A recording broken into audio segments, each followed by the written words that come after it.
Today we celebrate the solemnity of Jesus Christ, the King of the universe. And in this we recognize, for instance, in the first reading from the prophet Daniel, that he says, "I saw one like a son of man coming on the clouds of heaven." Now, incidentally, every time Jesus makes mention about the Son of Man this, the Son of Man that, he's referring back to this prophecy from Daniel. And he sees that this Son of Man received dominion and glory and kingship, and his dominion is an everlasting dominion. We see that he, by his very nature, has lordship and kingship over all. And then in the second reading from the book of Revelation, we hear that Jesus Christ is the faithful witness, the firstborn of the dead, and the ruler over all the kings of the earth. This should give us pause, because we know not all the kings of the earth recognize Jesus or want to follow what he has to say. And yet, he says he is the king, ruler over all the kings of the earth. This is a reminder to us. God's in charge. God is in charge. Everything that happens in the world happens either because it's God's will that it happens, or that he allows it because he knows that he can make some greater good come from that evil. He's in charge. And this should give us hope. This should give us hope, because no matter what's going on in the world, no matter how much the lie seems to be that evil has conquered, it hasn't. God has. God, his will always happen. The only thing that's in the balance right now is ourselves. Because we have that choice. God will never step on our free will.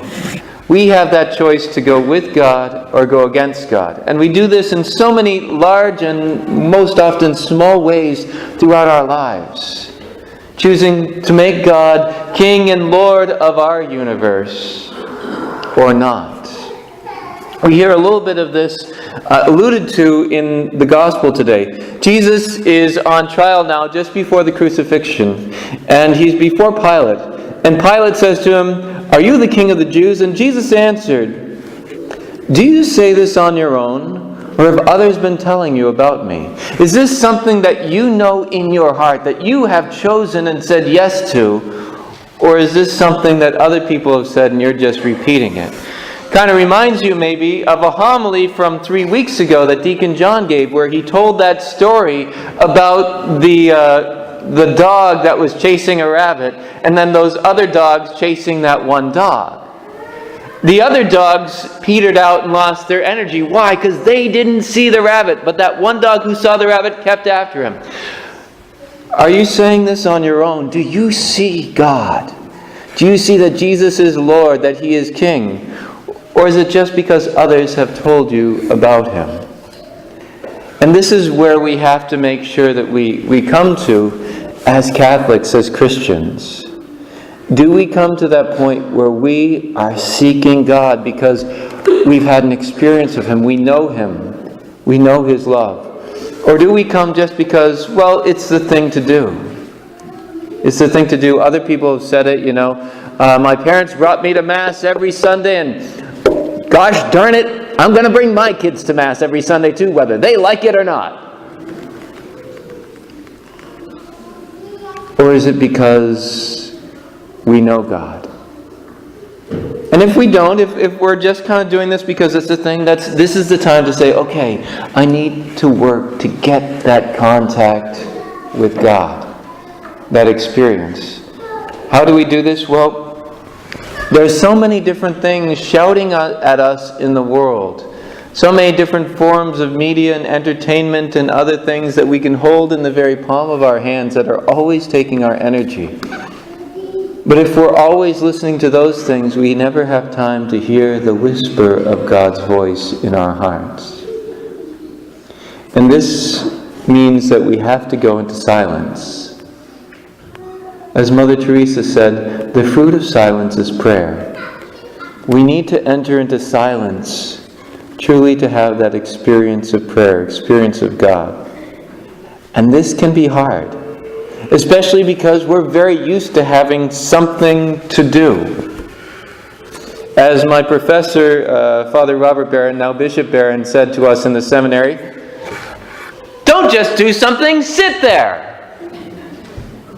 You get it? Okay. Don't just do something, sit there. That sometimes we need to just sit in the presence of our Lord.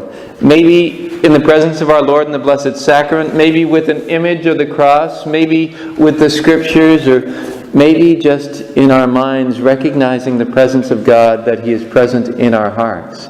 But taking that time, and it can be so hard, it can be agonizing at times to spend that silence, at least at first, because we want to be doing something instead of just spending time gazing upon God, thinking about Him, speaking to Him.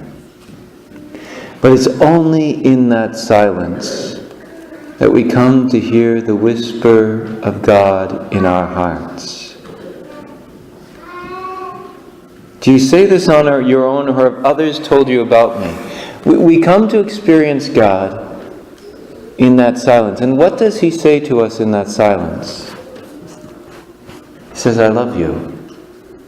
I thirst for you." For those of you who are doing the 33 Days to Morning Glory, you know this past week we've been reading through St. Teresa of Calcutta and her own spirituality on Mary. And she speaks very clearly about how Mary showed her at the foot of the cross the thirst of Jesus. And how we have to come to hear Him say, "I thirst for you," which is even something more than "I love you." That He thirsts for you, for your love. He's longing, He's aching for it. That's how much dignity we have before our God. He thirsts for our love. And He's got long-term in mind. Sometimes we look and we say, well, what's taking Him so long to act? Why do I feel like He's not drawing people in the world and all this?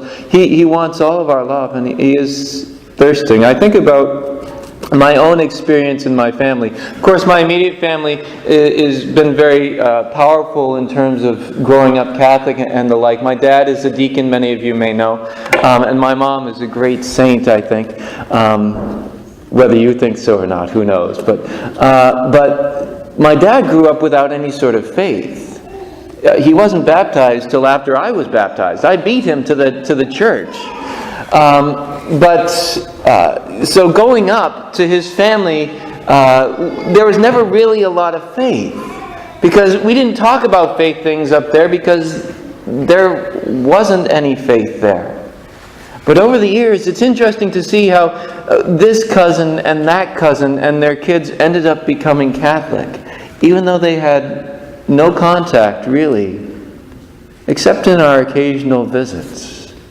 And something touched them and drew them in.